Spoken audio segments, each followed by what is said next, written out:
بڕیارنامەی کۆنگرەی هەژدەی کۆمەڵە سەبارەت بە بزوتنەوەی ژنان. یەکەم، ئێرانی ئەمڕۆکە لەژێر دەسەڵاتدارێتی کۆماری ئیسلامیدا بووە بە بەندیخانەیەکی گەورە بۆ ژنان.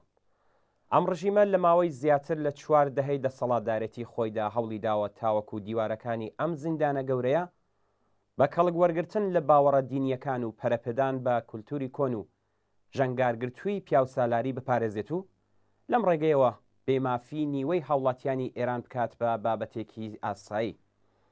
بەڵام هەر لەم ماوەیەدا ئەم بێمافیە ئاشکرایە لەلایەن ژنان و پیاوانی ئازادی خواز و یەکسانی خوازەوە بە شێوە گەلی جۆراوجۆر خراوەتە ژێر پرسیار و دیوارەکانی ئەم زیندانە بە تێپەڕینی هەر ڕۆژێک زیاتر درزی بردووە تا ئەو جێگایی کە ڕژیمی ئیسلامی لە جێخستی بێمافی ژنان لە کۆمەلگادا بێتوانە کردووە.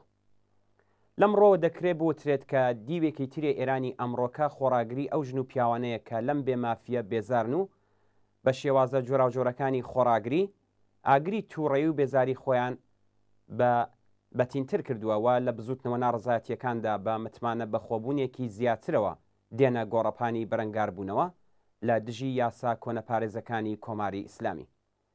ئەمڕۆکە ئەم خۆراگری و ناڕزایەتیانە بزوتنەوەی ڕزگاری خوازانەی ژنانیان لە کەشی سیاسی ئێراندا کردووە بە ڕاستیەکی حاشا هەڵنەگرت.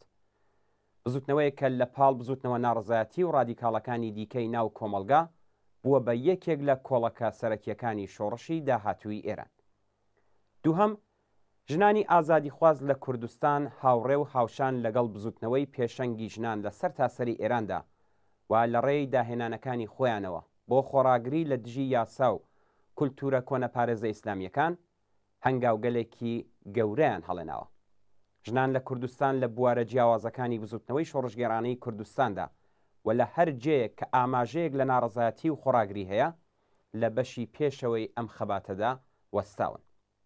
بەبێ هیچ گومانێک ئەم بزوتنەوەیە بۆ ڕزگاربوون لە کۆتوبەندەکانی پیاو سالاری و یاسا ئاینیەکان و بەدیهێنانی خواستی یەکسانی ناتوانێت لە خواستی ڕزگاربوون لە ستەم و چەوسانەوەی سەرمایهداری جیابێت.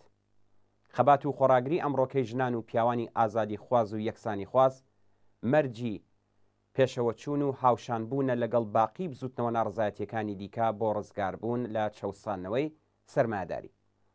کۆنگرەی هەژدەی کۆمەڵە وێڕای ڕێزگرتن لەم خەبات و خۆراگریە جەخت دەکاتەوە لەسەر ئەوەی کە یەکەم، خەبات بۆ بەدەستهێنانی مافە پێشێلکراوەکانی ژنان لە ژێر دەسەڵاتدارێتی کۆماری ئیسلامی تەنیا پرسی ژنان نییە، بەڵکو ئەمە پرسی سەرجەم مرۆڤە ئازادی خواز و یەکسانی خوازەکانە کە لە ستەم و زەبر و زەنگ و نایەکسانی زاڵ لە ناو کۆمەلگا بێزارن. دووهەم، بەدیهێنانی خواستەکانی ژنان بۆ یەکسانی پێویستی بە جەماوەری بوونەوەی خەباتی ژنانە. بۆ ئەوەی بزوتنەوەی ژنان ببێت بە بزوتنەوەیەکی جەماوەری و کۆمەڵایەتی دەبێت سەرجەم ژنانی کرێکار و زەحمەتکێش لە ئاستی ملیۆنیدا بێنە ناو گۆڕەپانی خەباتەوە. بۆ ئەنجامدانی ئەم کارەش پێویستە جەخت بکرێتەوە لەسەر سربەخۆیی ئابووری ژنان و پێداگری بکرێت لەسەر خواست و پێداویستیەکانی ژنان بۆ خۆشبژێوی و ڕێگەی بەدیهێنانی ئەم خواستانەیان نیشان بدرێت. گەڵاڵەی ئەم خواستانەی کە لە ڕاگەاندراوی مافەکانی ژناندا هاتووە ڕێنیشاندەری ئێمەیە بۆ گەیشتن بەم ئامانجانە. سێهەم، کۆسپی بەردەم بزوتنەوەی ژنان لە ڕێی گەیشتن بە خواستەکانیاندا کۆماری ئیسلامی و ئەو کولتور و یاسا کۆنەپارێزانن کە ئەم ڕژیمە پارێزگاریان لێ دەکات. لەم ڕۆوە وێڕای هاوشان بوون لەگەڵ باقی بزوتنەوە ناڕزایەتیەکانی تردا ئەرکێکی تریش ڕەخنەگرتن و ڕوونکردنەوەی لە بابەت ئەو ڕەوتە سیاسیانەی تر کە خەبات و خۆراگری ژنان بە تەنیا گۆڕانکاریکردن لە یاسا هەنووکەیەکانیاندا سنووردار دەکەنەوە. چوارەم، بەبێ گومان پێکهێنانی ڕێکخراوی ژنان بە مەبەستی جەماوەری ترکردنەوەی بزوتنەوەی ڕزگاری خوازانەی ژنان ئەرکی سەرەکی پێشەنگانی ئەم بزوتنەوەیە کە دەبێ بە شێوەیەکی بەرفراوان پەرەی پێ بدرێت. کۆنگرەی هەژدەی کۆمەڵە کومیتەی ناوەندی هەڵبژێردراوی خۆی ڕادەسپێرێت کە لە پێناو بەهێزترکردنی ئەم بزوتنەوەیە و خەبات و خۆراگری ژناندا بە تایبەت لە کوردستان هەوڵ و هەنگاوی جددی بخاتە دەستوری کاری خۆیەوە.